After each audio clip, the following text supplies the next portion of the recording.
Guys, welcome back. And after a really long time ना मैं आज फिर से एक लॉन्ग फॉर्म वीडियो बना रही हूँ। और ये इसलिए है क्योंकि आज की जो टॉपिक है शायद वो 3 मिनट के अंदर कंप्लीट ना हो। तो गाइस, द थिंग इज़ एक मेरा रिलेटिव है, काफ़ी दूर का। एंड कभी कभी ओकेजनली उससे बात होती है। And he is quite young. अपनी लाइफ सीमिंगली एज पर इंस्टाग्राम पोस्ट मुझे लगता है काफ़ी अच्छी तरीके से वो एंजॉय कर रहा है। एंड उसके पास गाइज वो बाहर अब्रॉड में है। उसके पास ऑप्शन है यूरोपियन कंट्रीज़ घूमने का। सो ये ऑप्शन वो बहुत ही अच्छे से इस्तेमाल कर रहा है। एंड ऑलमोस्ट आई थिंक एक साल में कम से कम 3 जगहें तो वो देख के आता है। और रिसेंटली जब मैंने उससे बात किया ना, तो उसने मुझे कुछ कहा कि कुछ लाइफ में आई थिंक वर्क वाइज कुछ ज़्यादा ही प्रेशर है। And he is like asking me कि मैं इसको कैसे हैंडल करूँ। तो मैंने भी मजाक में बोल दिया कि तुम तो घूमने जाती हो ना, so that is a stress relieving thing, so why not go for it again. And I don't know how he perceived it, उसने उसका क्या मीनिंग निकाला। He goes and he says कि मुझे पता है तेरे भी लाइफ में it's not that so easy. Life में इश्यूज़ हैं, मेरे भी लाइफ में इश्यूज़ हैं। And I am choosing peace. Now look at this. और ये ऐसी बात ना guys, it's not the first time that somebody has said it to me.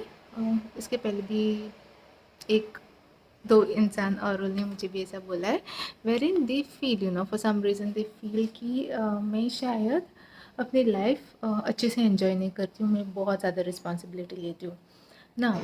The thing is guys, अब ये स्पेसिफिकली इस जो इंसान ने मुझे बोला, ये घर में सबसे छोटा बच्चा है। ओके, इसका एक बड़ा भाई है, बड़ी बहन है, वो भी अब्रॉड बाहर के देश में काम करते हैं। इसके mom and dad are touchwood, they are super healthy, काफ़ी अच्छे हैं। Even at this particular age उनकी हेल्थ बहुत अच्छी है।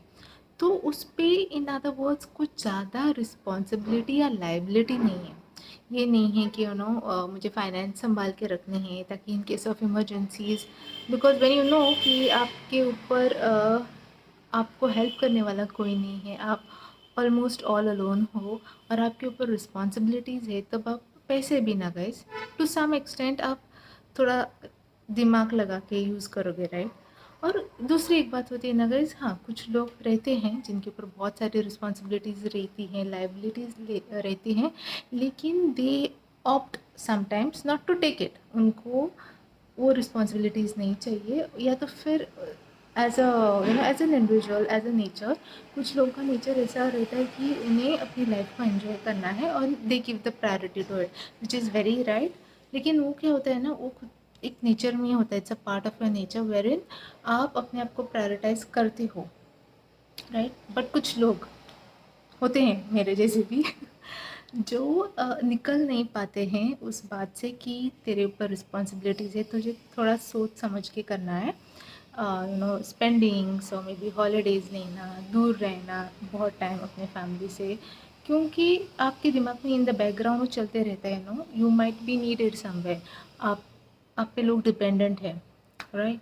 और जब कोई ऐसा इंसान ना जो इतनी सारी प्रिविलेजेस के साथ रहता है, आई से मुझे उससे ना कहना चाहिए था, और ये लग रहा था कि मुझे I should say this to him कि even that option to choose peace, even that option to choose yourself over your responsibilities, अगर एक ऑप्शन आपके पास है तो आप बहुत लकी हो।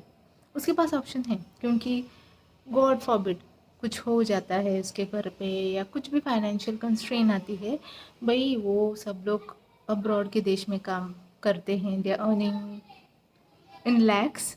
ओके, अगर उसको इंडियन रुपीज़ में कन्वर्ट करें तो आपके पास वो सपोर्ट है, फाइनेंसेस आपकी जगह पे है, आप लोग रिस्पॉन्सिबिलिटी शेयर कर सकते हो, you have multiple siblings all doing well. लेकिन सबके पास ये अपॉर्चुनिटी नहीं होती, या तो फिर लाइफ का उनका सिचुएशन एक जैसे नहीं होता, या तो फिर अनदर केसेस लोग ऐसे नहीं रहते, हर कोई ऐसा नहीं रहता कि वो उस बात से निकल सके, अपनी रिस्पॉन्सिबिलिटीज़ को थोड़े टाइम के लिए भी बुला सके। कुछ लोग का नेचर ऐसा नहीं होता है, जो ना कुछ लोग नहीं समझते। I have seen this couple of times, एक दो लोगों के साथ मैंने नोटिस किया। और मुझे अगर कोई ना जो exactly almost in the same shoes like how I am, अगर कोई ऐसा इंसान मुझे कुछ ऐसा बोलता है कि यू नो तुम्हें भी बहुत ज़्यादा घूमना चाहिए और वट एवर स्पेंड करना चाहिए, इतनी सारी रिस्पॉन्सिबिलिटीज़ नहीं लेनी चाहिए, तो मैं समझ सकती हूँ। लेकिन कोई एक ऐसा इंसान आके मुझसे कहता है ना जिसके ऊपर किसी भी तरीके की कोई भी लायबिलिटी या रिस्पॉन्सिबिलिटी नहीं है, तब मुझे थोड़ा वियर्ड लगता है। हम लाइक भाई तू तेरी लाइफ देख, तू मेरी लाइफ देख, मैं खुद को आपकी लाइफ से कंपेयर नहीं कर रही हूँ, क्योंकि मुझे पता है कि सबके लाइफ में सब चीज़ें एक जैसी नहीं होती। तो आप लोग क्यों ऐसे एक्सपेक्ट करते हो कि क्योंकि आप लोग इतनी लाइफ वट ओपनली एंजॉय कर रहे हो, जो चाहे मन में आए कर रहे हो, जहाँ चाहे जा रहे हो, वो आपकी एक ब्लेसिंग है, राइट? आपके पास वो ऑप्शन है, आपके पास वो फ्रीडम है चूज़ करने का। So it's a blessing, accept that blessing और अपनी लाइफ एंजॉय करो। क्यों आप लोग दूसरे लोगों को डिस्क्रिमिनेट या लुक डाउन अपॉन करते हो कि है ये तो क्या लाइफ जी रही है, ये तो हर रोज़ इसी टेंशन में रहती है, हर रोज़ रिस्पॉन्सिबिलिटी के साथ ही घूमती रहती है। सो इट्स माई लाइफ, मेरी लाइफ की पार्ट एंड पार्सल है रिस्पॉन्सिबिलिटीज़ मेरी लाइफ में।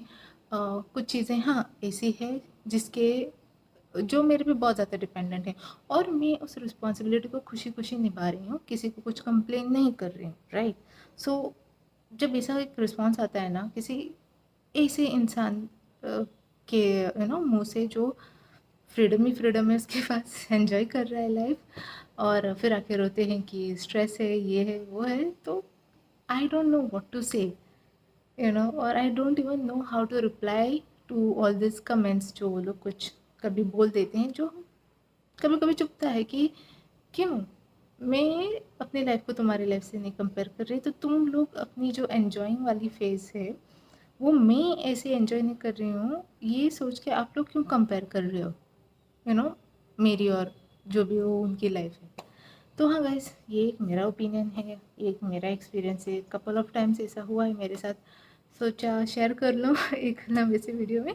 So tell me what are your thoughts about it and share the आपको क्या लगता है कि why is it and how should a person deal with, कि जब आप ऐसे लोगों के साथ इंटरेक्ट करो जो आपको कहीं ना कहीं एहसास दिलाते रहते हैं कि तुम लाइफ में बहुत कुछ मिस कर रही हो।